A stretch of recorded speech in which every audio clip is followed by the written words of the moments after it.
ግብረ ሰዶማዊን ተቃዋሚና ደጋፊ የሚባል ነገር ሊሰራ አይችልም። ምክንያቱም እኛም በአደባባይ እንቃወማለን፣ እነሱም በአደባባይ ይቃወማሉ።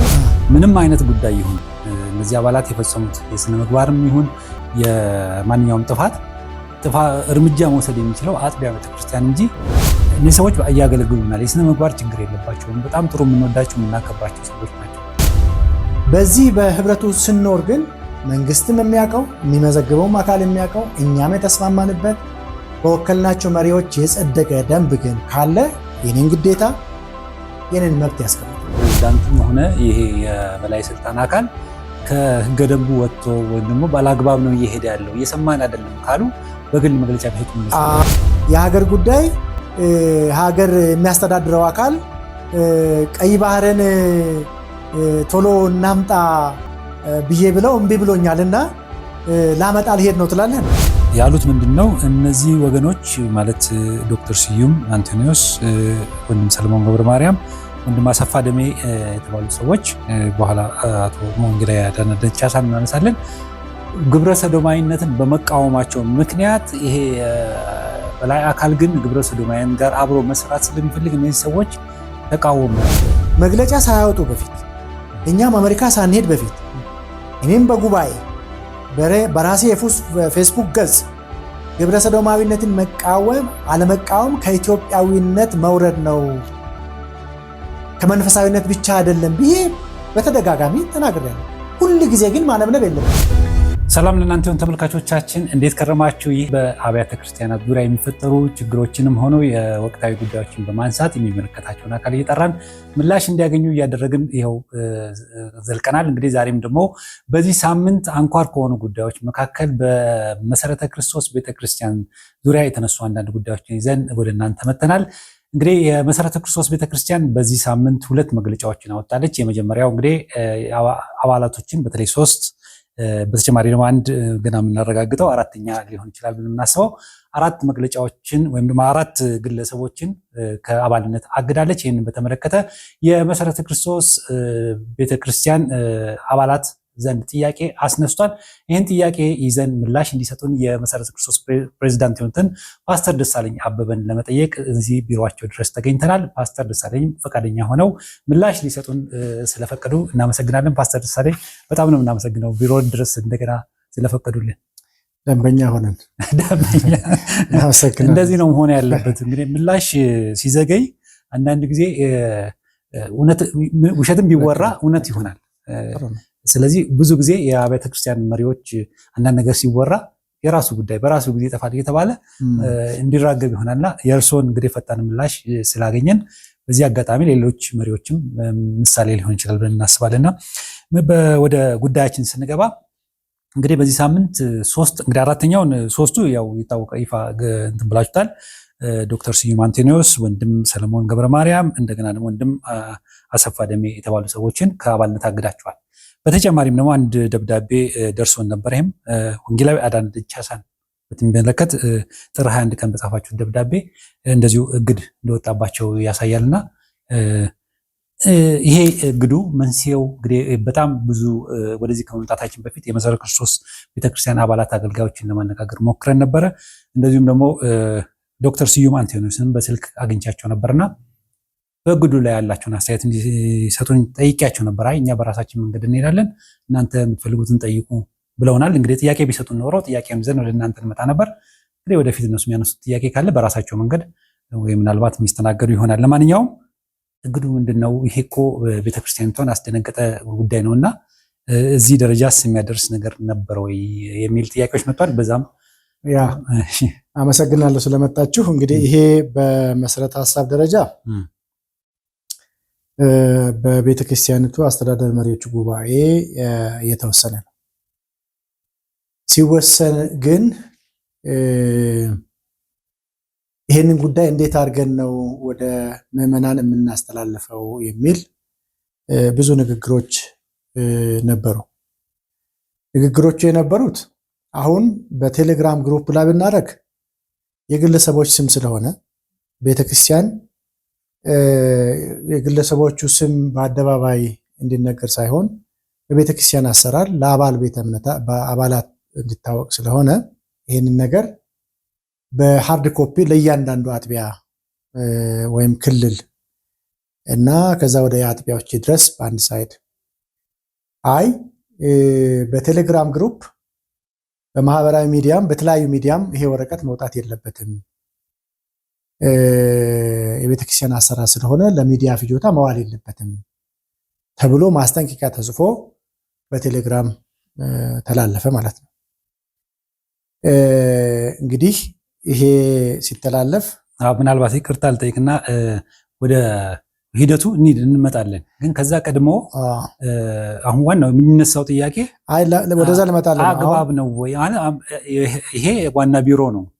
ዋና ቢሮ አባላትን የማገድ ወደዛ እመጣለሁ። እሺ ይሄንን እኔና አንተ ዛሬ በሚዲያ ለመነጋገር ያበቃው ነገር ይሄ የተላለፈው መልእክት በቴሌግራም ኖሮ ከዛ በዘለል ደግሞ አንዱ ለሌላው በመቀባበል ቤተክርስቲያን በጻፈችው በተወሰነበት ዓላማና መንገድ ሳይሆን ከመንገዱ ወጥቶ በሌላ መንገድ ተነገረ እንጂ ይሄንን በሚዲያ መናገር የለብንም። ቤተክርስቲያን አሰራር ነው ይሄ። አንዳችን ሌላችንን ለመጉዳት አይደለም፣ አሰራር መጠበቅ ስላለበት ነው ይሄንን ያደረግነው ብለን ነው የወሰንነው። በዚህ ማስጠንቀቂያ ነው ወደ ክልሎች የተላከው። ስለዚህ አሁን በዚህ ሚዲያ ለመናገር ያበቃን ከመንገድ ወጥቶ ከትራኩ ወጥቶ በሌላ መንገድ በመነገሩ ነው ለማለት ነው መጀመሪያ። ሁለተኛ ሁለት ጥያቄ ነው ያነሳኸው። ይሄ እዚህ ጉዳይ ምንድን ነው? ሁለተኛው ደግሞ ዋናው ቢሮስ በአጥቢያ ደረጃ ያሉትን አባላት እርምጃ መውሰድ ይችላል ወይ የሚል ነው። መጀመሪያ ከጉዳዩ ለመነሳት በዝርዝር የተጻፈ 5 ገጽ ያለው ደብዳቤ እናንተ ቢሮም ደርሰዋል። በሌሎች ሚዲያዎችም በኋላ ወደ ጉዳዩ ተመልሰን ስናይ አሁን በጣም እየናኘ ያለው ቤተክርስቲያን ወይም የመሰረተ ክርስቶስ ቤተክርስቲያን ግብረ ሰዶማዊነትን ስለተቃወሙ አገደቻቸው ወይም ሰረዘቻቸው በሚል ነው እየተነገረ ያለው። ያ በአንድም ቦታ ላይ አልተጠቀሰም። ዓላማውም ይሄ አይደለም፣ ለዚህም አይደለም። ወደሱ እንመጣለን። አሁን ጉዳዮቹ ላይ እንመጣለን። የመጀመሪያው አነጋጋሪና በጣም ሰዎች አጽንኦት ሰጥተው እየጠየቁ ያሉት ምንድነው? ምንም አይነት ጉዳይ ይሁን እነዚህ አባላት የፈጸሙት የስነ ምግባርም ይሁን የማንኛውም ጥፋት እርምጃ መውሰድ የሚችለው አጥቢያ ቤተክርስቲያን እንጂ ሄድ ኦፊስ ጥያቄውን ማቅረብ ካለበት ለአጥቢያ አቅርቦ አጥቢያዋ እርምጃ የመውሰድ ያለመውሰድ መብት አላት። ለምን እዛ ደረጃ ሄዶ በሄድ ኦፊስ ታገዱ የሚለው ነውና ግን ከዛ ጋር ያለው የወንጌላዊ አዳነም እሱንም አወጣችኋል እናንተ? እሺ አንድ ላይ መጣላለሁ። እንግዲህ መልሱ አዎ ነው። ዋና ቢሮ ይችላል ነው። እንዴት የሚችላል የሚለው ጥሩ ነው። እንግዲህ ይሄ ውስጥ ደንባችን ውስጥ አለ። እሱም በንባብ ማሰማት ይችላል። አንድ ጉዳይ ከአጥቢያ ስኮፕ ውጪ ከአጥቢያ ድንበር ውጪ ከክልል ድንበር ውጪ የሚወጣ ከሆነ ዋናው ቢሮ አግባብ ያለው ዋናው ቢሮ ሲባል እኔና ከኔ ጋር ያሉ ሰዎች አይደሉም። በሀገር አቀፍ ደረጃ የሚመራው ቦርድ ማለት ነው፣ ወይም ማዕመጉ እንላለን። ይሄ ማዕመጉ ውሳኔ ወስኖ ያሳውቃል። ለአጥቢያዎችም ለክልሎችም ያሳውቃል። ይሄ ብቻ አይደለም።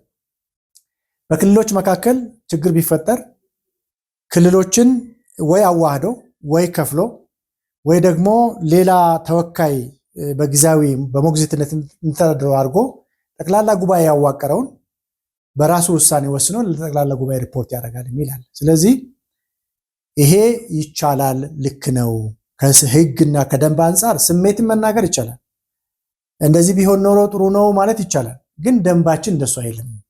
ደንባችን ከሚለው ማዕመጉ ኢንች ያክል አልወጣም። በደንቡ መሰረት ለምሳሌ አሁን የተነገረው ነገር ወይም ተመለሱ፣ ተዉ፣ ይሄ ነገር በቤት ውስጥ እናድርግ፣ እናንተ የምትቃወሙት ግብረ ሰዶማዊነትን ነው፣ ቤተክርስቲያንም እናንተ ከመጀመራችሁም በፊት ትቃወም ነበር፣ አሁንም እየተቃወም ነው የተባሉና ግር የተባሉ ነገሮችን ምንም እንኳን የኛ ኮንቪክሽንም ቢሆን ለጋራ ደህንነት ሲባል የማይሆነውን አይሆንም የሚሆነውን ይሆናል ብለን ክሊር አድርገናል ሲባሉ አሻፈረን አሉ። ከዛም አልፎ ደግሞ ሽምግልና ተላከ። ሽምግልና ማሻፈረን አይሆንም፣ አንነጋገርም፣ እነዚህ ሰዎች የሚባረሩ ሰዎች ናቸው፣ እነዚህ ሰዎች እንዲህና እንደዚያ ናቸው፣ ከነሱ ጋር ቁጭ ብለን አናወራም አሉ። በግል ሞከርን፣ በቡድን ሞከርን፣ አልተቻለም። ይሄ ደግሞ ከቤተ ክርስቲያን አሰራር አንጻር አሁን የተወሰነውን እርምጃ የሚያስወስድ ነው። ማን ነው የሚወስደው የሚለው በአጥቢያም ይወሰዳል፣ በክልልም ይወሰዳል፣ በቀጠናም ይወሰዳል። ስኮፑ ግን ከአንድ ክልል ከአንድ ሰፈር የሚወጣ ከሆነ ግን የሀገር አቀፉ ማዕመጉ ወስዶ ለክልሎችም ለአጥቢያዎችም ያሳውቃል። ለምንድን ነው ይሄ የሆነው? ሚዲያ ስለሆነ ሚዲያ እንኳንስ ከአጥቢያ ድንበር ውጭ ከኢትዮጵያም ድንበር ውጭ ነው።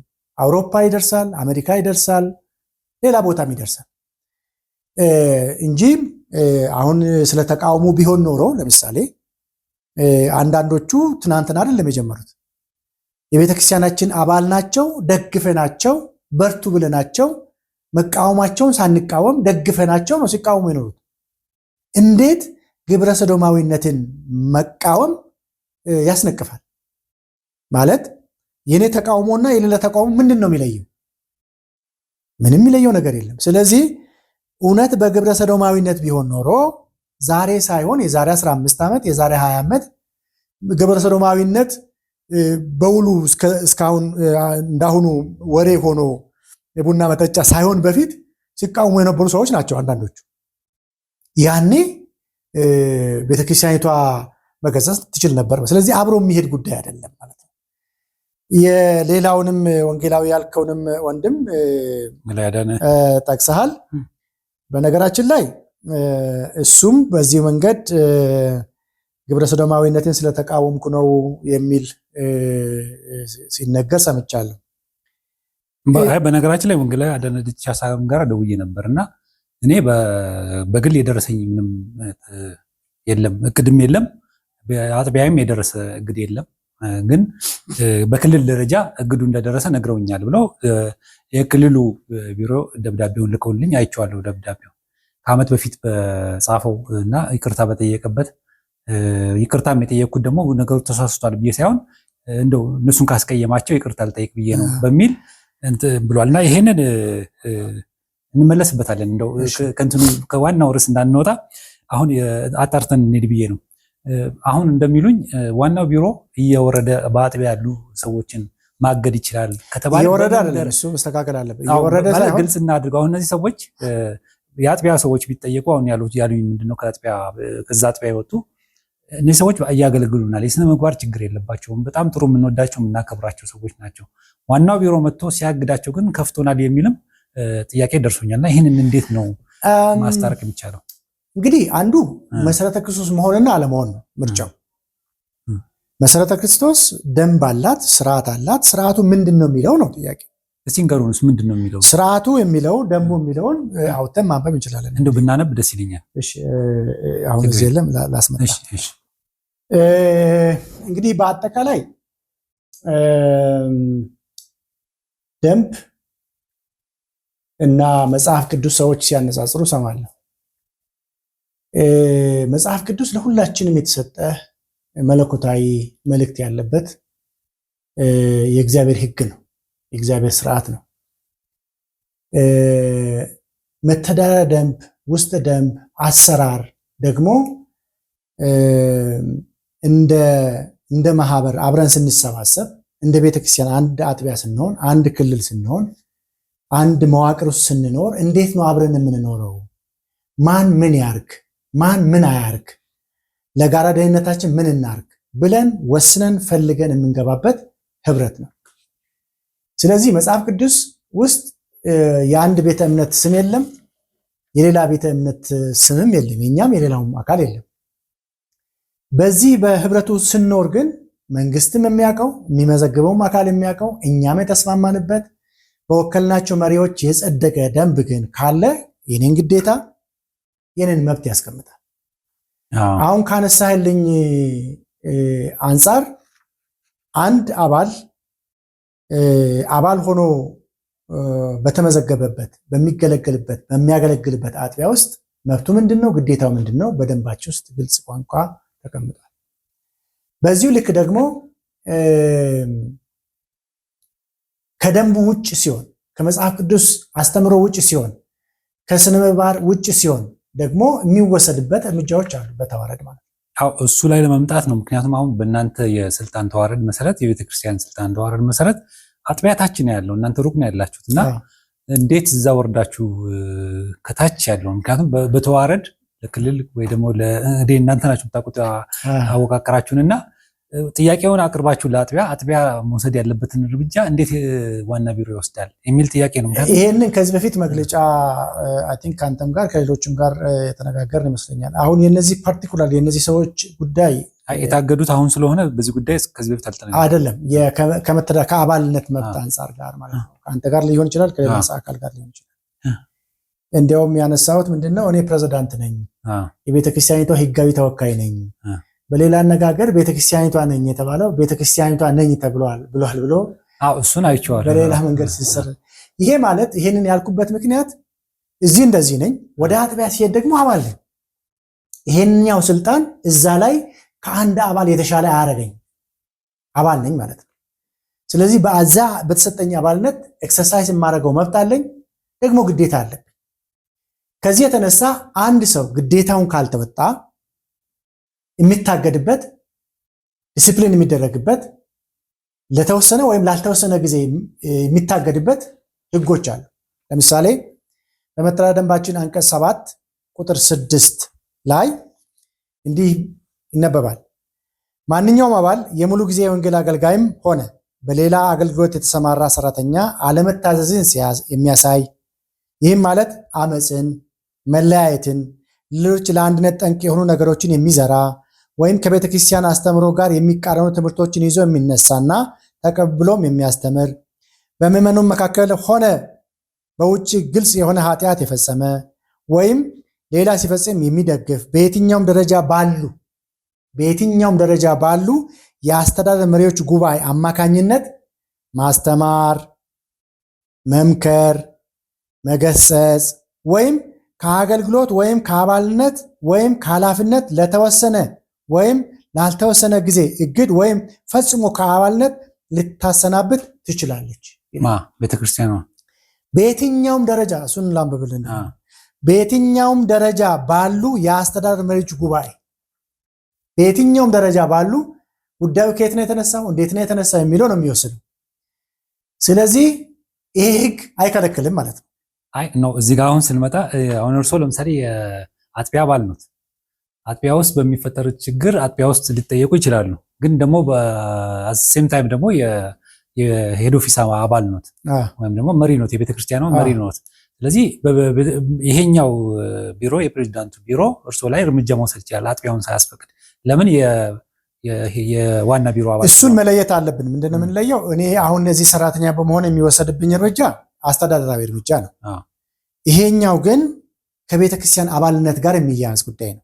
ለዚህ እኮ ነው አሁን የቤተክርስቲያን አባልነት የሚያያዝ ከሆነ አባልነቱ ለሄድ ኦፊስ አይደለም። ይሄ እነዚህ ሰዎች በቀጥታ አባል የሆኑት ለአጥቢያ ቤተክርስቲያን ነው። አጥቢያ ቤተክርስቲያን ደግሞ እንዲህ አይነት ነገር ዋናው ቢሮ ደግሞ ይህንን ችግር ፈጥረዋል ብሎ ካለ ችግሩን ይዞ መሄድ ያለበት ለአጥቢያው መሪዎች ሆነው አጥቢያ መሪዎች መርምሮ እነሱ ላይ የዲሲፕሊን እርምጃ መውሰድ የነበረበት የመጀመሪያ አንዱን ልጨርስልህ። ምንድነው የምጨርስልህ? የእነዚህም ወገኖች ፓርቲኩላር የምናወራ ከሆነ እነዚህ ወገኖች የአንዲት አጥቢያ አባል ናቸው። የትም አጥቢያ የሆኑ በመሰረተ ክርስቶስ የአንዲት አጥቢያ አባል ናቸው። ጉዳዩ የተነሳው እንዴት ነው ብለን እናንሳ። ይሄ ጉዳይ እንዴት ነው የተነሳው? በተጻፈውም ደብዳቤ ላይ በደንብ ተነቦ ከሆነ መቼ እንደተጀመሩ እንዴት እንደጀመሩ ሁሉ ተዘርዝሯል። ሲሆን ቅድም የኔን የኃላፊነት ቦታና የአባልነት ቦታ ለይቼ እንደተናገርኩት በተሰጠኝ የቤተ ክርስቲያን ኃላፊነት ቦታ ሳይሆን አባል ሆኜ አጥቢያ ላይ የምገለገለው አጥቢያ ላይ አባል በመሆኔ ነው። ስለዚህ አንድ የአጥቢያ አባል ጥያቄ ካለው ወደ አጥቢያ ቤተ ክርስቲያን ይሄድና አጥቢያ ቤተ ክርስቲያን ሽማግሌዎችን ይጠይቃል። በእነሱ ምላሽ ካረካ ወደሚቀጥለው እርከን ይሄዳል፣ እዛ ያበቃል ነው የሚለው። እነዚህ ወገኖች ግን ይሄንን እርከን ሳይጠብቁ ከመአመጉ የሀገር አቀፍ የአስተዳደር መሪዎች ጉባኤ ነው የጀመሩት። የሀገር አቀፍ አስተዳደር መሪዎች ጉባኤ ሲጀምሩ ምንድነው የተደረገው? ተመክረው ጥያቄያቸውን እንደምንም ማለት ህጋዊም ባይሆን እሺ እንቀበላለን ብለው ለጠየቋቸው አስተዳደራዊ ጥያቄ ደግሞ ይሄ እንደዚህ ነው ይሄ እንደዚህ ነው ተብለው በዚያ ተስማምተው ተለያይቶ ሲያበቁ ግን በዚህ አላቆሙ። በሚዲያ መግለጫ የመስጠት ስራ ውስጥ ገቡ። ይሄንን ሲገቡ እነዚህ ሰዎች ያለ አግባብ እና ለአንድ አባል ከተሰጠው መብት አልፎ የማዕመጉን ሰብሳቢ የፕሬዝዳንቱ ተጠሪ የሆነን ከፕሬዝዳንቱ በላይ የሆነን አካል አንድ አባል ጠየቀ ማለት ነው። መጠየቁ ኃጢአት ላይሆን ይችላል፣ ግን አሰራር አይደለም። እዚህ ያሉት አዲስ አበባ ስለሆኑ መሪውም አዲስ አበባ ስለሆነ ሊያገኙ ይችላሉ። ሌላ ክፍለ ሀገር ያሉት ደግሞ እሱ ማግኘት አይችሉም፣ ፕሬዝዳንቱን ማግኘት አይችሉም። ለዚህ ነው ወደ አጥቢያ መሪዎቻችሁ ሂዱ የተባለው። ስለዚህ እነዚህን ወገኖች ምከሯቸውና ከዚህ ድርጊታቸው እንዲታቀቡ ይመከሩ ተባለ። ይህንን አሁን ጥያቄ ወደ አወርዳቸዋል አወረድን። እሱ ደብዳቤ ላይ ተጽፏል እኮ የተጻፈበት ደብዳቤ ቀንም አለ የተመለሰበትም ቀን አለ። እነዚያ እሺ አሁን እናንተ ስርዓት ጥሳችኋል። የጣሳችሁት ጉዳያችሁ እውነት ሊኖረው ይችላል። ነገር ግን ይህንን ጉዳይ ያስተላለፋችሁበት መንገድ ትክክል አይደለም። ቤተክርስቲያን በየደረጃው ኃላፊዎችን አስቀምጣለች፣ መሪዎችን አስቀምጣለች። እናንተ የአንድ አጥቢያ አባል ናችሁ። ለአንድ አጥቢያ ደግሞ የተወሰነው መብት አጥቢያ ሽማግሌዎች ጋር መሄድ ነው።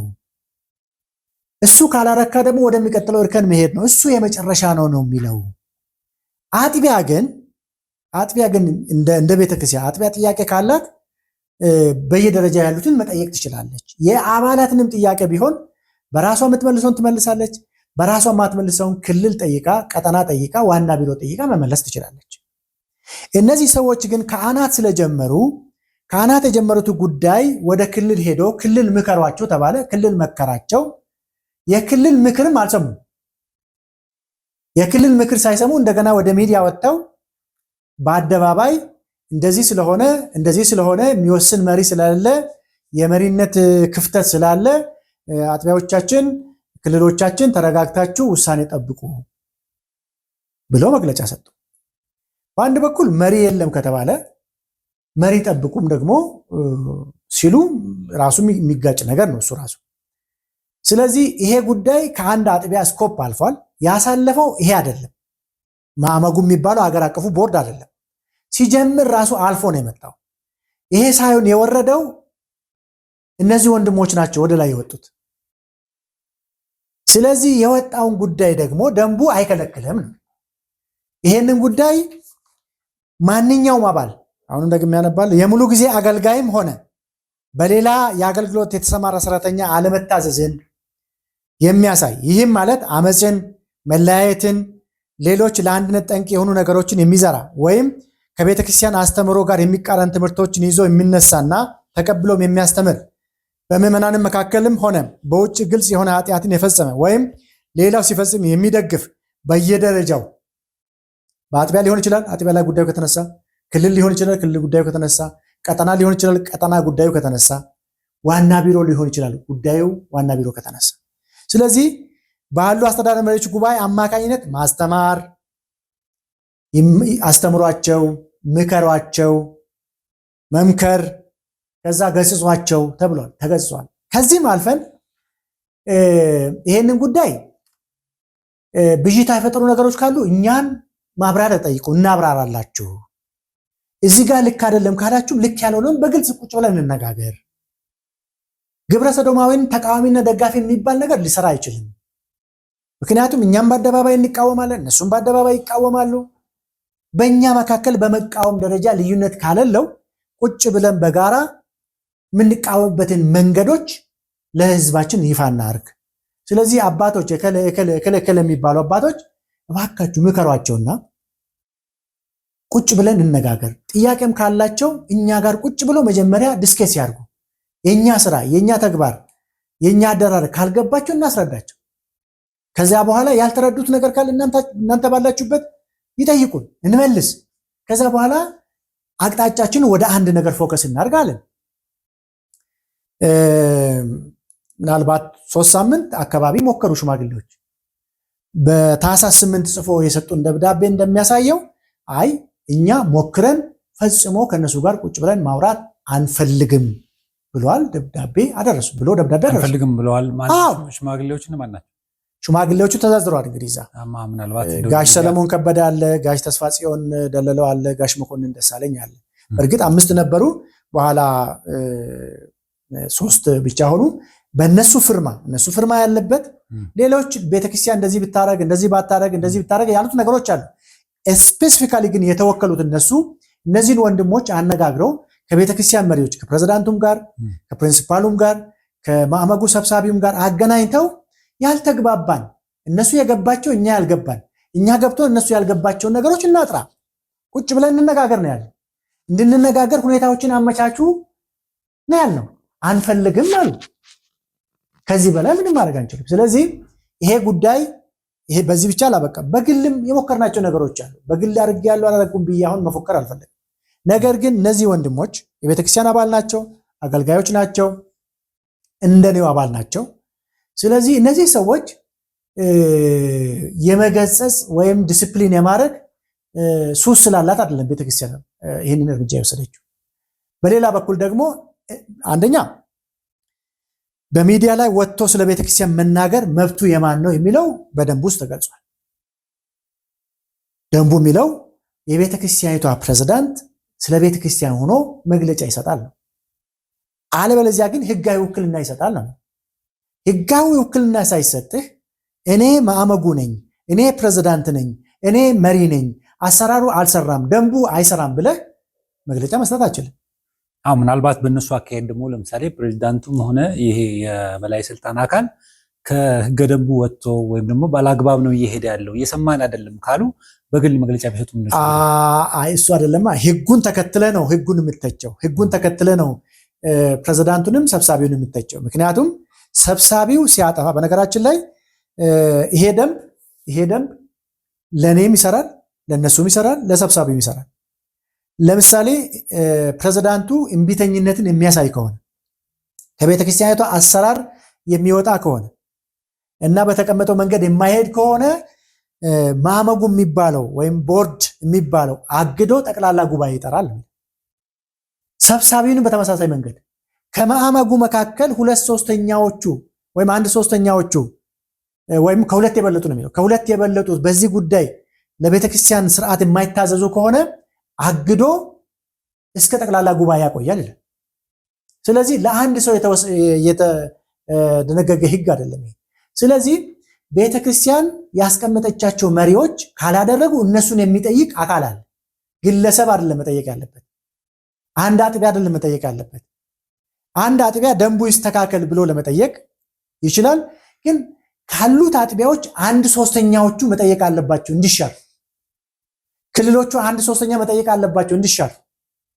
ማዕመጉ ለአስቸኳይ ስብሰባ ለመሰብሰብ 1/3ኛዎቹ መስማማት አለባቸው ተሰብስበው አንድ ጉዳይ ለመነጋገር። ስለዚህ አሁን የሀገር ጉዳይ ብናነሳ ለምሳሌ የሀገር ጉዳይ ሀገር የሚያስተዳድረው አካል ቀይ ባህርን ቶሎ እናምጣ ብዬ ብለው እምቢ ብሎኛልና ላመጣ ልሄድ ነው ትላለህ እንዴ? ወይም እንዲህና እንዲህ አድርጉ ትላለህ እንዴ? ስርዓት ባለው መንገድ ነው የምትጠይቀው። ስርዓቱን ተከትለ ነው የምትሄደው። ስርዓቱ ከከለከለ ከለከለ፣ በቃ ስርዓቱ ከፈቀደልህ ፈቀደልህ።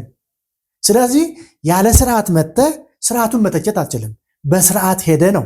እኔ አሁን እዚህ ውስጥ የምፈልገው ደንብ አለ፣ የማልፈልገው ደንብ አለ፣ የምቀበለው አለ፣ የማልቀበለው አለ፣ የሚጥመኝ አለ፣ የማይጥመኝ አለ። ከጸደቀ በኋላ ግን ይጥመኛል አይጥመኝም የምለው ነገር የለም። ማስጠበቅም መጠበቅም ግዴታ አለብን። ይሄ ለማንኛውም አባል የተሰጠ ህግ ነው። በነገራችን ላይ ደንቡን የመጠበቅም የማስጠበቅም እኩል ግዴታና መብት አለው አንድ አባል። ስለዚህ አባል እኩል ከሆነ ማንኛውም አባል ግዴታና መብት ካለው አንድ ሰው ከተቀመጠለት ግዴታ ወጥቶ ከተሰጠው ኃላፊነት ወጥቶ ሌላ ነገር የሚያደርግ ከሆነ ዲሲፕሊን የማይደረግበት ምንም ይኸው ህጉ ነው የሚናገር። እሺ አሁን ወደ ዲሲፕሊን ሄዳችኋል፣ መግለጫ ማውጣታችሁ አግዳችኋል እና ካገዳችሁት በኋላ ህብረተሰቡ ወይም ደግሞ የእናንተ አባላት የተረዱበት መንገድ ግን እናንተ እንደምትሉት አይደለም። ያሉት ምንድነው? እነዚህ ወገኖች ማለት ዶክተር ስዩም አንቶኒዮስ፣ ወንድም ሰለሞን ገብረ ማርያም፣ ወንድም አሰፋ ደሜ የተባሉ ሰዎች በኋላ አቶ ወንጌላዊ አዳነ ደቻሳን እናነሳለን። ግብረ ሰዶማዊነትን በመቃወማቸው ምክንያት ይሄ በላይ አካል ግን ግብረ ሰዶማውያን ጋር አብሮ መስራት ስለሚፈልግ እነዚህ ሰዎች ተቃወመ። አሁን በየጉባኤው በሚነበብበት ጊዜ በጣም ብዙ ሰዎች ተከፍተው ነበረ፣ የሚያለቅሱም ሰዎች ነበሩ። አሁን ዛሬ ጠዋት ያገኘሁት አንድ ፓስተርም ደግሞ እኔ ራሴን ታምሜያለሁ ሄደህ ጠይቀልኝም በሚል እንትን ብሏልና ይህንን ያመጣው ውጤት መንፈሳዊ አንድነትን የሚያስጠብቅ ነው ብላችሁ ታስባላችሁ ወይስ ምንድን ነው? ይሄ ዲሲፕሊን ሲደረግ ማንኛውም ሰው ደስ ይለዋል ብዬ አላስብም። ሁለተኛ ብዙ ደግሞ ያልከው ትክክል አይደለም። ማለት ብዙ ቦታ ቤተክርስቲያን ናት፣ ሰው ደግሞ ሰው ነው፣ ግለሰብ ነው፣ ቤተክርስቲያን ደግሞ ቤተክርስቲያን ነች። ቤተክርስቲያን ከግለሰቦች በላይ ነች፣ ከፕሬዝዳንቱ በላይ ነች፣ ከማዕመጉ በላይ ነች። ቤተክርስቲያን እኔ ባልነበርኩ ጊዜ ቤተክርስቲያን ነበረች፣ እኔም ሳልኖር ቤተክርስቲያን ትኖራለች። ስለዚህ ደስ ስለሚያሰኝ አይደለም። ትክክል ያልሆነው ግን መራራም ቢሆን ትክክል አይደለም። አይ የሄዳችሁበት አሁን ምንድነው እነሱ በጉባኤ ነው የተነበበው የእናንተ መግለጫ እና እንደዛ መሆን ሳይሆን የነበረበት እነሱ ያሉትን ነው። እሺ ይህንን ውሳኔ ለቤተ ክርስቲያኒቱ ለአጥቢያቱ ልካችሁ በእነዚህ ሰዎች ላይ እርምጃ ወሰዱ፣ በዚህ ምክንያት አጥፍተዋል ብለው የቤተ ክርስቲያኒቱ ጉባኤ ተሰብስቦ እርምጃ ቢወስድ ይሻል ነበር። ምክንያቱም ቤተ ክርስቲያኑ ነው ከእናንተ ይልቅ የሚያውቃቸው። ቅድም ስላልኩ አንደኛ የፈጠረው ስሜት ግን በየቦታው ምናልባት እናንተም ጋር ደርሷል ብዬ አስባለሁ። ይሄ እኮ አዲስ አይደለም። በነገራችን ላይ ከዚህ በፊትም ከአባልነት የተሰረዙ አባላት አሉ፣ ዲሲፕሊን የተደረጉ አሉ፣ የታገዱ አሉ። በየትኛውም ጊዜ እኔንም ደስ አያሰኘኝም፣ ማንኛውንም ደስ ያሰኛል ብዬ አልጠብቅም። ግን እንደው አባላቶቹ ሚስ አንደርስታንድ ማድረጋቸው አለመረዳታቸው አይ ቲንክ ሚስ አንደርስታንዲንግ እንዳይኖር ነው እንዲነበብ ያደረግ ነው። አሁን አንተ ለምን አስነበባችሁ እነሱ ራሳቸው ውሰዱ ብላችሁ ብትነግሩ አይሻልም ወይ አልክ አይደለም? አሁን እኮ እያንዳንዱ ዝርዝር የተናገርነው የሄድንባቸው ርቀቶች ለምን እንደዚህ ሆነ። መጀመሪያ ከአናት የተጀመረው እነሱ ናቸው የጀመሩት። አጥቢያ ሽማግሌዎች ሂዱ ሲባሉ ሳይሄዱ ቀርተው ከዋናው ሲጀምሩ፣ ዋናው ደግሞ በየደረጃው እያማከረ እየተመካከረ ቆይቶ እናንተ ወስኑ ብሎ ልኳል እኮ ክልሉ በደብዳቤ ከኛ አቅም በላይ ስለሆነ አገር አቀፍ የቤተክርስቲያኒቱ ህልውና ላይ አደጋ ያጋለጠ ስለሆነ እናንተ ወስኑ ብሎ የላከው ደብዳቤ እኮ አለ። አንቀጽ ደግሞ አለ። ለምሳሌ እዚህ አንቀጽ 31:10 ላይ ላንብብልን ምን እንደሚል ማለት ነው። ስለዚህ እሱን አደጋ እኛ አይደለን የጀመርነው፣ እኛ አይደለን ያመጣነው። የተጀመረው ካጀማመሩ ስለተበላሸ እና ደግሞ ደንቡም ስለማይከለክል ነው ይሄ የተደረገውና ይህንን በማድረግ ቤተክርስቲያን አልተሳሳተም። ለምሳሌ በዚህ ደንብ አንቀጽ 11:4 የተጠቀሰው እንደተጠበቀ ሆኖ በየትኛውም አጥቢያ ወይም ክልል ወይም ቀጠና ውስጥ የቤተክርስቲያኒቱን ህልውና ወይም አንድነትን የሚጎዳ ማናቸውንም ነገር ጣልቃ በመግባት አስተዳደር እርምጃ በመውሰድ ለመጠመቁ ሪፖርት ያቀርባል። ማን? ማዕመጉ፣ ቦርዱ ማለት ነው።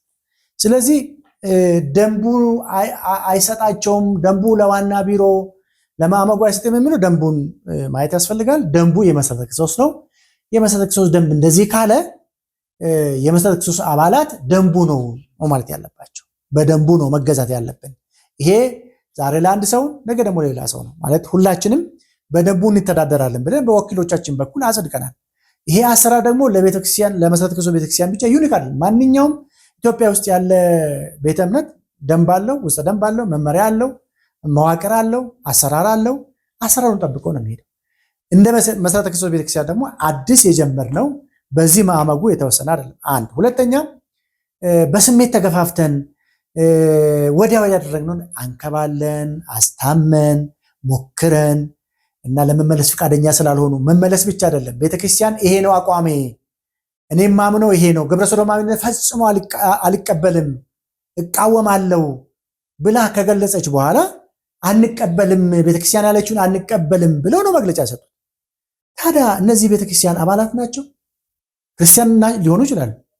ነገር ግን ቤተክርስቲያን ደንብን ማክበር ካለብን ሁሉም አባላት ላይ ማክበር ስላለብን የቤተክርስቲያንን መግለጫ ከተቃወምክ ይሄ እርምጃ ይወሰድብሃል።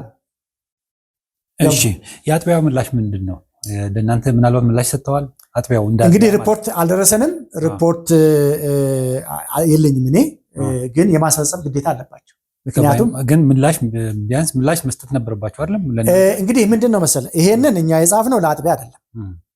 ክልሎች አሉ፣ ቀጠና ለክልል አሳውቅ፣ ክልል ደግሞ ለአጥቢያዎች አሳውቅና በጉባኤ ብዥታ እንዳይፈጠር የሄድንባቸውን ሂደቶች ሁሉ በዝርዝር አንብባችሁ ለምዕመናን ጉባኤ አሳውቁ ነው ያለው። ስለዚህ ይህንን ሰምተው ከዛ አጥቢያ ምንም የመጣ ምላሽ የለም እያሉኝ ነው። ምላሽ እንግዲህ ክልሎች ናቸው አሁን አገልጋዮች ክልሎች ሳይሆን እንደው ምክንያቱም ሰዎቹ ያሉበት አጥቢያ ምን አለ ምን ምላሽ እኮ እሱና ሪፖርት አልደረሰኝም እስካሁን። አሁን እሑድ አይደል? ዛሬ ስንት ነው? ማክሰኞ ነው። ስለዚህ ሪፖርት የሚሰበስቡ አካላት አሉ። እነሱ ሰብስበው ሪፖርት ያደርጉልናል። አልመጣም እኔ ጋር። ነገር ግን ምንም ይሁን ምን የቤተክርስቲያን ውሳኔ እስከሆነ ድረስ መሰረተ ክርስቶስ አባላት እስከሆኑ ድረስ የመሰረተ ክርስቶስ አጥቢያ እስከሆነች ድረስ የተወሰነውን ውሳኔ የመተግበር ግዴታ አለባቸው። እሺ፣ ወደ ወንጌላዊ አዳነ ከመሄዳችን በፊት ምናልባት ይሄ ውሳኔ ህዝቡን አሁን ብዙ ሰዎችን ለማናገር ሞክሬያለሁና እናንተን እንደ ግብረ ሰዶም ደጋፊ እነሱን እንደ ግብረ ሰዶም ተቃዋሚ አድርገው ስሏቸዋል። ይሄ እናንተ ላይ ተጽዕኖ ይላውን እንደማትደግፉ እናውቃለን። ከዚህ በፊትም መግለጫ ሰጥታችኋል፣ በእኛም አቅርበነዋል። ግን እንዲህ አይነት ስዕል መፍጠሩ ራሱ እኔ አሁን ብዙ ዝርዝር ውስጥ በገብቼ ባወራ ጥሩ ላይሆን ይችላል። በአጭሩ ግን አያዋጣም፣ አይጠቅምም። እውነት ነገር አሁን ለህዝቡ ማለት እሱን ነው የምለው። ለምሳሌ አሁን ማለት መግለጫ ሳያወጡ በፊት እኛም አሜሪካ ሳንሄድ በፊት እኔም በጉባኤ በራሴ የፌስቡክ ገጽ ግብረ ሰዶማዊነትን መቃወም አለመቃወም ከኢትዮጵያዊነት መውረድ ነው፣ ከመንፈሳዊነት ብቻ አይደለም ብዬ በተደጋጋሚ ተናግሬያለሁ። ሁል ጊዜ ግን ማነብነብ የለብንም። ቤተክርስቲያንንም በጠቅላላ ጉባኤያችን በግልጽ ቋንቋ ተናግረናል። ነሐሴ 9 በወጣው መግለጫ ግልጽ አድርገናል። አሁን መስማት ለማይፈልግ መናገር አልችልም። ሰው ነነ ስላለ አልሆንም አይደለሁም። ተደጋጋሚ ጊዜ ተናግሬያለሁ። ቆሻሻ ነገር ማለት አሁን እንደው እንደ ጀግንነት ለማውራት የሰው ጆሮ ስለሚስብ እንጂ እኔ ተደጋጋሚ ጊዜ ያልኩት ብዙ ነገር የማናደርገው እንደ ኢትዮጵያዊ ክርስቲያን ያልሆኑ እኮ የማያደርጉት ነገር አለ አይደል? ቅድም ባለፈው የአህያ ስጋ፣ የፈረስ ስጋ፣ የበቅሎ ስጋ ማንበላው እኮ ስለማንበላ ያደግንበት ባህል ቆሻሻ ነው ስላለ በጣም ስለሚያስጠላን ነው። ግብረ ሰዶማዊነት ከዚህ የከፋ ነው። ኃጢአት ነው። ኃጢአት ነው። ኃጢአት የሚሆነው ክርስትና ሲበራልኝ ነው። የተውነው ግን እንደ ኢትዮጵያዊ ማንኛውም እምነት የሌለው እንኳን ይህንን ጉዳይ ብታነሳ ግብረ ሰዶማዊ ጥሩ ነው ክፉ ነው ብትለው ክፉ ነው የሚል አውቶማቲካል ማሰብ የለበትም። ምክንያቱም ኢትዮጵያ ውስጥ በማደጉ ብቻ። ይህንን ካሉ በኋላ ማለው ይህንን ባለፈው ያደረግነውን ቃለ ምልልስ ከሰሙ በኋላ በፊት የእናንተ ቤተክርስቲያን አባል የነበሩ ፓስተር ውድነህ እንዳይላሉ የመሰረተ ክርስቶስ ኮሌጅን ፕሬዚዳንት ነበሩ መሰለኝ እና ከዚህ በፊት ማለት ነው አካዳሚክ ዲን ማለት ነበሩና እሳቸው ምን አሉ? እንግዲህ ቃለ ምልልሱን ሰምቼዋለሁ። አሁን ቤተክርስቲያኗ የወሰደችው እርምጃ ከግብረ ሰዶማውያን ጋር አልተባበርም አለች እንጂ ከህብረቱ አልወጣችም። ለምንድን ነው በቃ ከዚህ በኋላ ወጥተናል፣ ይህን አቋማቸውን እስኪያስተካክሉ ድረስ እንቆያለን ለምን ይላሉ የሚል ጥያቄ አንስተዋል። ምናልባት ይሄ ነገ የሆነ ነገር ተፈጥሮ እንደገና ተመልሰው ሹልክ ብሎ ሊገቡ ይችላሉ የሚልም ይሄ በእውነት ለመናገር እኔ እንጂ ሰው ማሰብ አይችልም፣ እኔ እንጂ አዋቂ የለም፣ እኔ እንጂ መሪ የለም ከማለት የሚመነጭ እንጂ እነሱን አማክረን አይደለም እኮ ቤተክርስቲያን የምንመራው ድሮም ቢሆን ማለት ነው። አንደኛ ሲጀምር ውድነህ የቤተክርስቲያናችን አባል አይደለም ነበረ። እሱ በራሱ መንገድ አሁን ወጥቷል። እሱም ዲሲፕሊን ተደርጎ ነው የወጣ ከቤተክርስቲያን። ለማንኛውም ሽልክ ብለንም አልገባንም፣ ሽልክ ብለንም አንወጣም።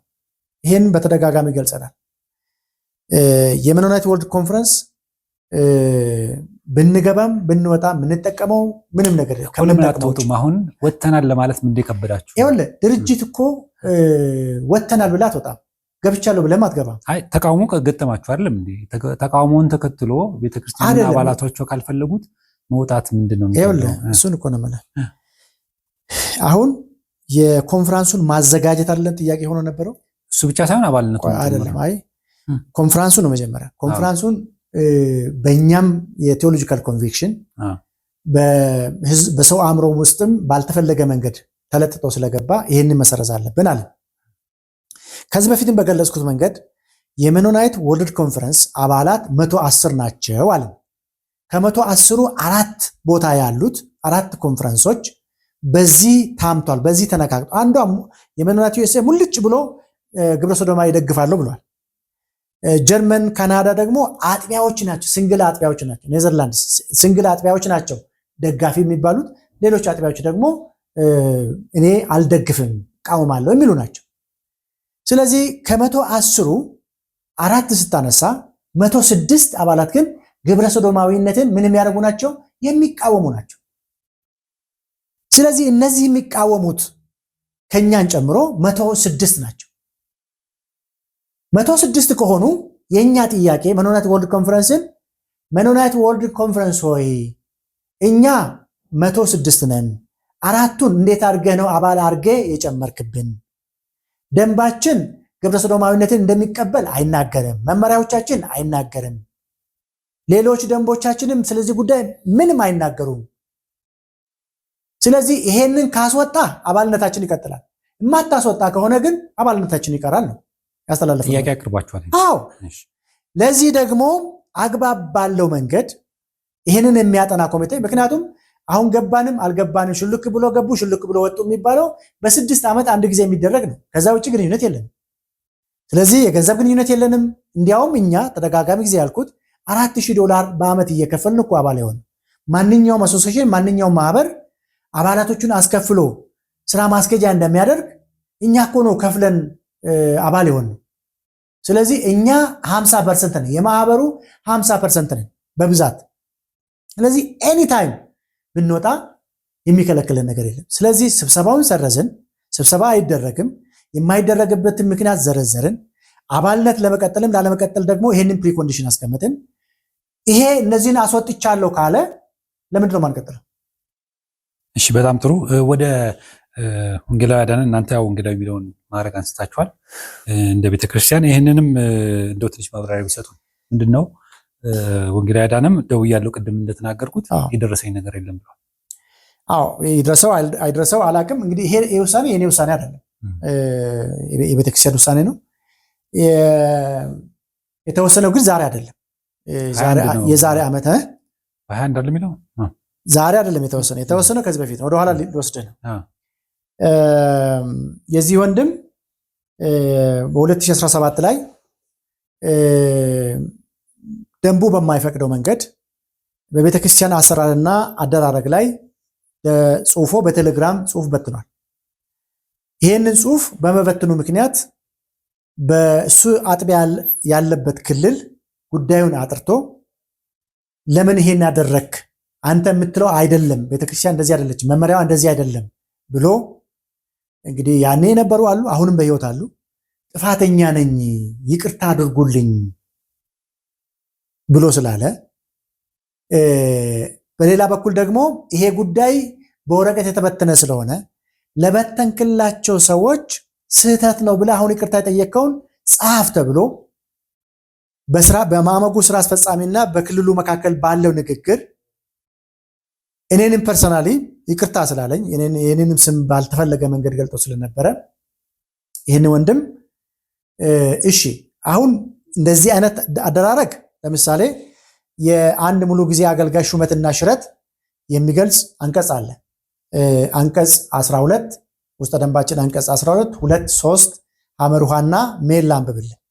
አንድ የሙሉ ጊዜ አገልጋይ ሹመት የሚሽር ጥፋት ማለትም በመሪዎች በአገልጋዮችና በምዕመናን መካከል በተደጋጋሚ ጠብን መስራት፣ ማጋጨት፣ የመለያየት ስራ በመስራት የመንፈስ አንድነትን ማናጋት ሲረጋገጥና በንስሐ ራሱን እንዲያስተካክል ሲጠየቅ እምቢተኝነትን ሲያሳይ፣ ሜላ ደግሞ አንድ የሙሉ ጊዜ አገልጋይ ቤተክርስቲያኑን መሰረተ እምነት፣ መተዳደሪያ ደንብ፣ ስርዓቶችን፣ መመሪያዎችን ማጥላላት እንዲሁም ሌሎች እንዳይቀበሉት ማነሳሳት ሲረጋገጥ የዚህ አመፅ መንገድ እንዲመለስ የተሰጠውን ምክርና ተግሳጽ እድል አለመቀበልን በድርጊት ወይም በቃል መግለጹ ሲረጋገጥ ከአገልጋይነት ሹመቱ ይሻራል፣ ከአባልነትም ይታገዳል ይላል።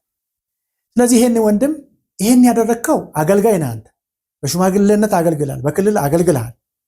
ደንብን የምናሻሽልበት መንገድ አለ፣ ጽሁፍ በመበተን አይደለም። ሲባል ይቅርታ ጥፋተኛ ነኝ ጥፋቴን አውቄያለሁ ብሎ 20 ገጽ ጻፈውን ልክ አይደለውም ብሎ በክልሉ አስተዳደር መሪዎች ጉባኤ ፊት ንስሐ ገባ። ነገር ግን ያጠፋው ጥፋት ብዙ ስለሆነ ከስራ አስፈጻሚው ደግሞ አገር አቀፍ ላይ ቤተክርስቲያኒቱ ሕልውና ላይ የተደረገ ስለሆነ እንቀንስና ቅጣቱን ለ3 ወራት የትኛውም የመድረክ አገልግሎት ላይ እንዳይቆም ለ3 ተከታታይ ዓመታት ደግሞ ወይም ለአንድ አገልግሎት ደግሞ በየትኛውም መሪነት ላይ እንዳይሳተፍ ታደረገ ማለት ነው። ይሄንን ካደረገ በኋላ ይቅርታ ደግሞ ጻፍ። ለእያንዳንዱ ለበተንክላቸው ወረቀት ለበተንክላቸው ሰዎች ስህተት ነው ብለህ ጻፍ፣ ለቤተክርስቲያን ደግሞ ይቅርታ ጻፍ ተባለ። ይሄንን እንዲነግሩት ሰብሳቢውና ምክትል ሰብሳቢ ወቅቱ የነበሩት ተደጋጋሚ ጊዜ አነጋገሩት። አንድ ጊዜ ጻፈ፣ ጥፋተኛ አይደለሁም የሚል አይነት ጻፈ። አይ ትክክል አይደለም፣ ውሳኔው እንደዚህ አይደለም፣ ጥፋተኛ ነህ ብለህ በክልል አምነህ ነው ይሄ ቅጣት የቀነሰልህ ጻፍ ተባለ። አሁንም ባልሆነ መንገድ ጻፈ። 3 ዓመት ስለተወሰነበት እንቆይ ተባለ። አሁንም ደግሞ በአንድም በሌላም መንገድ አሁን ቦርድ ሆኖ የሚሰሩ ወገኖች እንደገለጹልን እነሱም ጋር የአመፅ ስራ የመለያየት ስራ መስራቱ በደንብ ተረጋገጠ። ስለዚህ በዚህ መንገድ የእርምት እርምጃ ተወሰደበት። እሺ በጣም ጥሩ። ወደ 3ቱ ግለሰቦች እንመለስና አሁን እንግዲህ እርምጃ ወስዳችኋል። እነሱ ላይ የወሰዳችሁት እርምጃ ግን በጣም የተጋነነና ለማዳን ሳይሆን ለመግደል ይመስላል የሚልም አስተያየት መጥቷል። ምክንያቱም ምን ይላል ውሳኔው? ማንም ከነሱ ጋር ህብረት እንዳያደርግ አገልግሎት እንዳይሰጡም እንዳይቀበሉም ይላልና እነዚህ ሰዎች ማዳን ነው ያለብን ወይስ እንዲህ አይነት ውሳኔ በጣም ጭካኔ የሞላበት ይመስላል? እሱን እንግዲህ ያው ቦርዱ ሲሰበሰብ ሊመልስልህ ይችላል። በእኔ አረዳድ ግን የማዳን ስራ ሰርተናል፣ ሞክረናል፣ የቻልነውን ያክል ሞክረናል። የተሰደበ ግን በዚህ ደረጃ ነው አለ ደንቡን ነው ያደረግነው። መከርክ ዘከርክ አልሰማ አሉ፣ በአመፅ ቀጠሉ። የመጨረሻው እርምጃ የምትወስዱ በእግድ እንዲቆዩ ማድረግ አይቻልም ነበር? እንግዲህ ጉባኤ ወሰነ። እኔ ወሳኝ አይደለም፣ አንድ አባል ነኝ። ጉባኤ ወሰነ። ስለዚህ ጉባኤ የወሰነውን እንደተወሰነ መቀበል ነው። ይሄን አልቀበልም ማለት የውሳኔውን ተፈጻሚነት አይከለክለውም። ይሄን መክረ ዘክረ ተው ብለ ልክ አይደለም ብለ አስመክረ አልመለስም ካለ አባሌ አይደለህም ነው የምትለው። ይሄን በየትኛውም አባሌ አይደለህም አንድ ነገር ነው እኮ። አሁን እኮ ከማንም ከነሱ ጋር ህብረት እንዳያደርግ አሁን ከነሱ ጋር ቢታይ አንድ ሰው ልታግዱት ነው ማለት ነው። ለምሳሌ አገልግሎትም የትም ቦታ እንዳይሰጡ ግልባጭ፣ ለምሳሌ የቤተክርስቲያኑ ሄደዋል፣ የትም ቦታ እንዳያገለግሉ ማድረግ። እነዚህ ሰዎች ታዲያ ራሳቸውን አይተው የት ቦታ ሊመለሱ ይችላል? ከቤተክርስቲያን ከተባረሩ ማለት ነው። እሱ ለመመለስ ከፈለጉ እሱን ሂደት አለው፣ በሂደቱ የምናየው ይሆናል። አሁን ግን ውሳኔው ጥያቄህንም ለማስታወስ ደንቡ ነው ደንቡ አይደለም ነው። ደንቡ ነው። ደንቡ ደግሞ ምንድነው የሚለው? አሁን የዘረዘርኩትና ያነበብኩትን ነው የሚለው ነው። አነስተኛ አለ፣ መካከለኛ አለ፣ መጨረሻው አለ። የተሰበሰበው ጉባኤ ግራ ቀኙን አይቶ በደንብ በስፋት ተወያይቶ አይቶ መክሮ ይሄ ነው የሚሆነው ብሎ ወሰነ። እኔ ከነሱ አልበልጥም፣ ሌላውም ለዚህ ውሳኔው ተገዥ መሆን ያለበት አስሎንጋስ የመሰረተ ክርስቶስ ቤተክርስቲያን አባል ነኝ ካለ በስተቀር።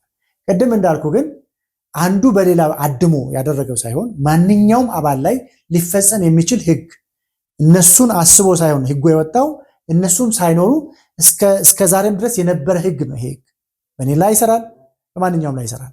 ይልቁኑ አሁን መጠየቅ ያለብን ይሄ ማንኛውም አባል ላይ ሆኖ ቢሆን ኖሮ እንደዚህ ይባል ነበር ወይ? ምክንያቱም ከዚህ በፊት የተደረጉ ነገሮች አሉ፣ ይሄ አልሆነ። ስለዚህ እነዚህ ወገኖች እንደሚባረሩ ኤክስኮሙኒኬት እንደሚደረጉ አልተናገሩም? በሚዲያ ተናግረዋል እኮ። አስበንበታል፣ ተዘጋጅተንበታል ብለዋል። አሁን ቤተክርስቲያን ያሉትን ከወሰደች በኋላ ለምንድን ነው እንደ አዲስ ነገር በዛ ጠነከረ የሚባለው ማለት ነው? ስለዚህ አንዳንዱ እንደዚህ ማድረጋቸው ስለማይቀር ኤክስኮሙኒኬት ማድረጋቸው ስለማይቀር እኛ እንደዚህ ብለን እናስጨዋለን፣ ናሬቲቭን እንቀይራለን ተብሎ የታቀደው ነገር ነው አሁን ተግባራዊ የሆነ ያለ። ጊዜ ሲሄድ እውነቱ ሲወጣ ይወጣል። ቤተክርስቲያን የወሰነችን ወስናለች። ቤተክርስቲያን አይታ የምታደርገውን ታደርጋለች። ግን በእልህና በይዋጣልኝ መንገድ ግን አታደርግም። ይሄንን ቢሆን ኖሮ ያን ያለፍናቸው መንገዶች ነበሩ፣ ያን ማድረግ ይቻል ነበር። ስለዚህ ያን ያልተደረገው ጉዳዩ ምስከን አባቶችም ጣልቃ ይግቡ እምቢ ካሉ ግን አሻፈረኝ ካሉ ግን የነሱ ውሳኔ ነው። እነሱ ራሳቸው ነው በራሳቸው የወሰኑት እንጂ ቤተክርስቲያን የተጻፈውን ነው የተገበረችው። የሚለውን ለማስረዳት። እሺ፣ በመጨረሻ ምናልባት በዚህ ውሳኔ የተቆጡ ያዘኑ፣ ግራ የተጋቡ የቤተክርስቲያኒቱ አባላት ከእርሶ መልእክት ካለዎት በቀጥታ ለእነሱ መልእክት። እኔ ተግሳጽ እንግዲህ የሚያውቁ ያውቃሉ ማለት ይሄንን እኔ ከማንበብ በፊት ሰዎቹ ላይ እርምጃ ከመወሰዱ በፊት ማንኛውም ሰው ከዚህ ድንበር የዘለለ እንደሆነ ከዚህ ያለፈ እንደሆነ በዚህ እርምጃ ተጠቂ እንደሚሆን የዚህ እርምጃ ኃላፊነት ስር እንደሚወድቅ የታወቀ ነው። ድንገት ግን ባለማወቅ ድንገት የመጣ የመሰላቸው ካሉ የተጻፈውን ደብዳቤ በደንብ ማንበብ። ይሄ ደግሞ ቤተክርስቲያን ከሰው በላይ ነች፣ ለማንም አይን አይታ ፊት አይታ የምታዳላ አይደለችም። ፕሬዝዳንቱም ላይ እንደዚህ ይሆናል፣ ማዕመጉ አባላትም ላይ እንደዚህ ይሆናል። ከዚህ በፊትም ይሆናል፣ አዲስ ነገር አይደለም። ደስ ያሰኛል ወይ? ደስ አያሰኝም። ማንንም ደስ አያሰኝም ቅጣት። እኛ እኮ ደስ አሰኝቶን አይደለም ስማችን ሲጠለጠል ዝም ያለው፣ ይጥራ ብለን አገልግሎቱን በኃላፊነት ስለወሰድን የአገልግሎቱ ቦታ ነው ለዚህ ያጋለጠን ብለን ነው ዝም ያለው። ስለዚህ ደስ ስለሚል ሳይሆን ጸልዩላቸው፣ ጸልዩልን። ከዚህ ውጪ የቤተክርስቲያንን ስርዓት መጠበቅ ካለብን የቤተክርስቲያንን ስርዓት መጠበቅ ነው። ሲጀምር መጽሐፍ ቅዱስ እኮ ወንድምህ ሲበድልህ ብቻህን ሄደህ አነጋግረው አይደለም የሚለው። ከዛ ደግሞ ሁለተኛ ሰው ያዝ አይደለ፣ ሶስተኛ እምቢ ካለ እንደ አረመኔ ቁጠሩ ለቤተክርስቲያን ነገር አይደለም የሚለው። እንደዛ ነው እኮ የሚለው። ይሄንን ተግባራዊ ማድረግ ፍቃደኛ አይደሉም እነዚህ ሰዎች። እከሌ በድሏል፣ እከሌ ይገሰጽ፣ እከሌ ይታገድ፣ እከሌ እንትን ይሁን ነው እንጂ ያሉት ከነዚህ ሰዎች ጋር ጥፋታቸውን ሄደን እንንገር አላሉ። ኧረ እባካችሁ ንገሯቸው፣ ጥፋተኞች ከሆኑ በዚህ ጥፋተኛ ናችሁ። አይ አንናገርም አሉ፣ አንቀመጥም ከነሱ ጋር አሉ። እሺ ቤተክርስቲያን አነጋግራቸዋለች። ቤተክርስቲያን አነጋግራቸዋቸው ይሄንን አንቀበልም አሉ። ቤተክርስቲያንን ካልተቀበሉ መጽሐፍ ቅዱስን ካልተቀበሉ የኛ ብቻ ነው የሚሰማው ካሉ መፍትሄው ከዚህ ውጭ ሊሆን አይችልም። ይሄ ደግሞ ነገም ከነገ ወዲያም የሚቀጥል ጉዳይ ነው። ስለዚህ በዚህ መንገድ ቤተክርስቲያን ከግለሰቦች በላይ መሆኑን መረጋገጥ መቻል አለበት። በጣም ለማሳሰብ ነው። አመሰግናለሁ። በጣም ነው አመሰግናለሁ። እንግዲህ ተመልካቾቻችን በዚህ ጉዳይ ላይ ስማቸው የተነሳው ሰዎች ለማግኘት ሞክሬ የነበረ ዶክተር ስዩም አንቴኖስን በስልክ አግኝቻቸው ነበረ። እሳቸው እንዳሉት እንግዲህ እኛ በራሳችን መንገድ እንሄዳለን፣ ለዚህ የምናቀርበው ጥያቄ የለም በማለታቸው ነው እንጂ በዚህ ላካታቸው ሞክሬ ነበረ። ለማንኛውም ወደፊት እሳቸውን ማግኘት እንችል ከሆነ ጥያቄም ካለ ክፍት ነው ለማለት ወዳለሁ። ለማንኛውም ፓስተር ደሳለኝ አበበ የመሰረተ ክርስቶስ ቤተክርስቲያን ፕሬዚዳንት ቢሮ ድረስ መተን ቃለ ምልልስ እንድናደርግ ስለፈቀዱልን አመሰግናለሁ። ታንኪዩ። አመሰግናለሁ። ተመልካቾቻችን የዛሬ ዝግጅታችን በዚህ ጠናቀቅ። ሳምንታዊ ቴሌቪዥን ዝግጅታችን እነዚህ ወቅታዊ ጉዳዮችን እያነሳ የሚመለከታቸውን አካላት የጠራ ምላሽ እንዲያገኙ ያደርጋል። በእኔ በኩል ሰናበታችሁ ተስፋዬ ካሳሁን ነኝ። እስከ ሳምንት ድረስ እግዚአብሔር ይባርካችሁ።